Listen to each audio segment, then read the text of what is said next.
Yo quiero hacer énfasis en que lo que vamos a discutir el día de hoy tiene que ver pues, con la parte central de la zona fronteriza. Ahorita le escuchamos a la persona que me antecedió en la parte oeste. Ahora los voy a trasladar hacia la parte centro, entre México y Estados Unidos, precisamente la región Paso del Norte.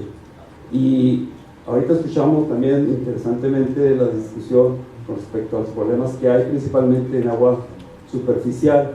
Bueno, yo los quiero invitar a que participemos en esta reunión, pero en la parte de aguas subterráneas, específicamente de nueva cuenta en la parte central de nuestra zona común fronteriza.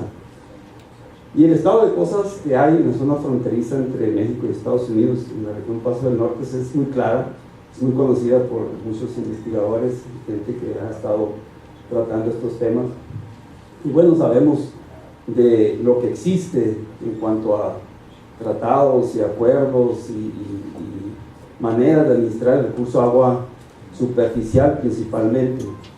Y aquí yo quiero dar el primer punto de interés en el sentido de que, bueno, ya tenemos un tratado de aguas superficiales, pero realmente cómo está la situación con ese tratado en la zona centro de nuestro país.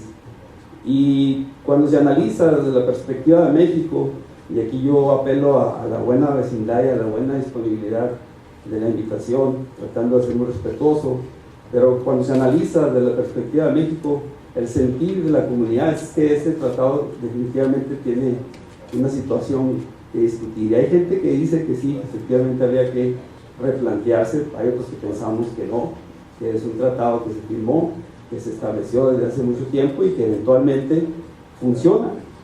Funciona porque ya es analizado desde una perspectiva fronteriza entre los dos países.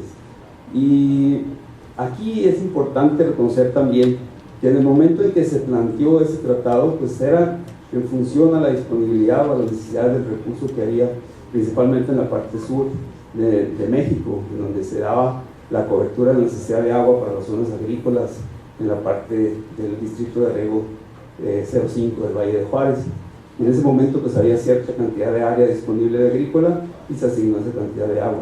Pues eso no era estático, eso siguió creciendo y bueno, la necesidad del agua se incrementó, pero ya estaba restringido a ese cambio, por ese movimiento, por el acuerdo que se firmó. Y en ese sentido, pues, el sentir presente, actual, es que hay una desventaja para la parte mexicana en la utilización del recurso.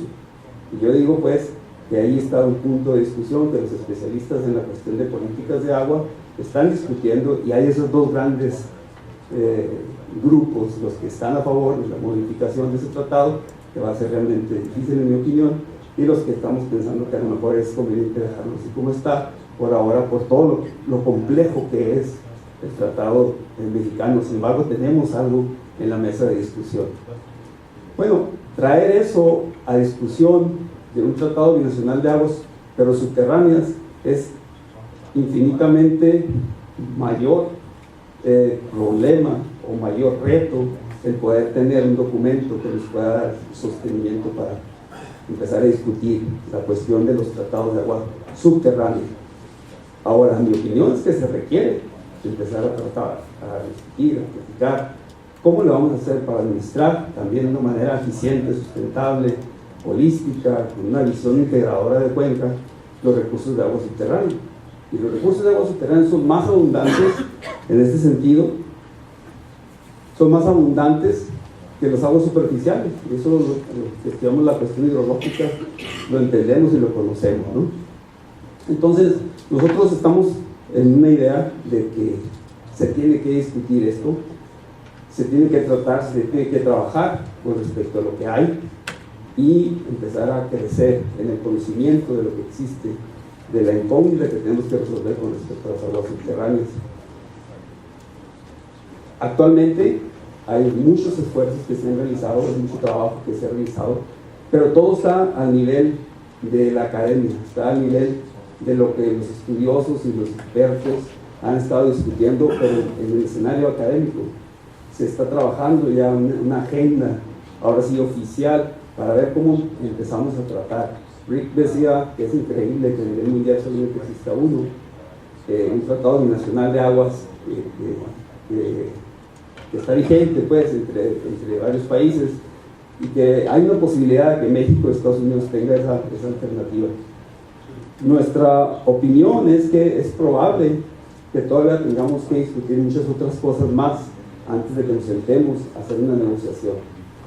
Si México se sentara ahorita a hacer una negociación de aguas subterráneas, pienso yo, y es una opinión personal, que estaríamos en una desventaja de nueva cuenta, como cuando se trató los acuerdos de las aguas superficiales en 1904.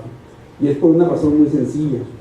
En la parte mexicana todavía vamos atrás en la agenda de la investigación, principalmente en lo que refiere a la caracterización de la disponibilidad del recurso. Y hay muchos estudios realizados por las dependencias oficiales de la CONAGUA, principalmente, en donde te dicen varias de sus resultados en investigación. Pero cuando lo revisamos a detalle, bueno, pues nos faltan muchas todavía variables que no tenemos consideradas. Recarga, por ejemplo, extensión tridimensional del sistema, eficiencias en la continuidad del recurso, la dinámica de las redes que existen en la movilidad o el flujo de aguas subterráneas, modelaje de aguas subterráneas. Estamos todavía en desventaja como para poder sentarnos y hacer todo el planteamiento en una negociación. Insisto, aquí es necesario que lo hagamos, porque de nada sirve que estemos como la avestruz con la cabeza encerrada y a ver quién tiene el popote más grande para estar extrayendo el recurso, para quién lo gane primero. Eso es una agenda no sustentable. Necesitamos trabajar para poder saber cuáles son las características del recurso a nivel fronterizo y cuáles son las disponibilidades que existen, y entonces sí podemos sentar a hacer un planteamiento inteligente de cómo utilizar el recurso. ¿Y qué requerimos aquí, en todo caso, para poder avanzar en la agenda? Bueno, se plantea cuáles son las políticas y los cambios que se requieren hacer en la zona fronteriza para poder avanzar en esta agenda de la caracterización de acuíferos.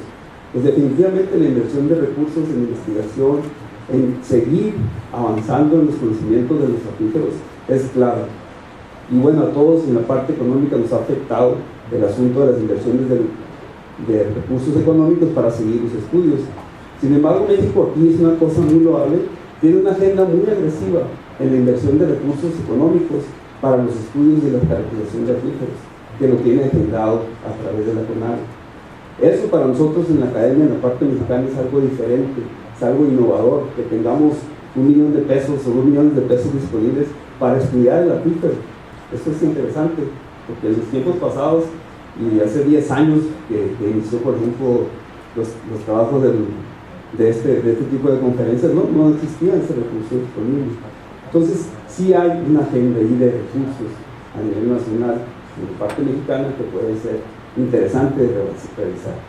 Hoy mismo hay ejercicios binacionales. Todo lo que nosotros hacemos en la academia, desde la perspectiva de investigación, no es oficial si no pasa por las instancias diplomáticas correspondientes. Dígase esto, pues sí, la IWC. Para que ellos reconozcan nuestro trabajo de investigación, tiene que pasar por esa instancia primero. No importa qué tan sofisticados sean los estudios, ni mucho menos, pero si no pasa por ahí no hay ese reconocimiento. Y ahorita están en discusiones en la mesa ese tipo de trabajos, que también es una cuestión alentadora.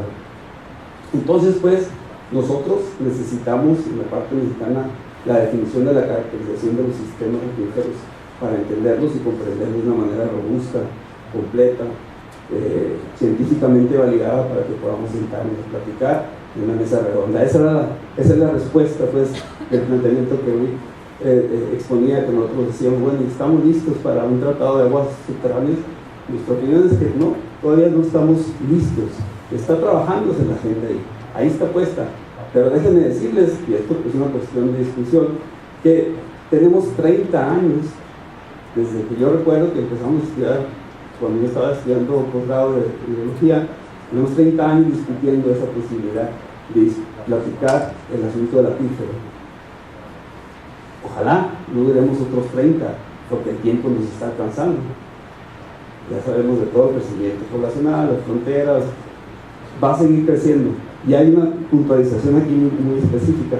El agua no se va a acabar en la frontera, esa es nuestra opinión.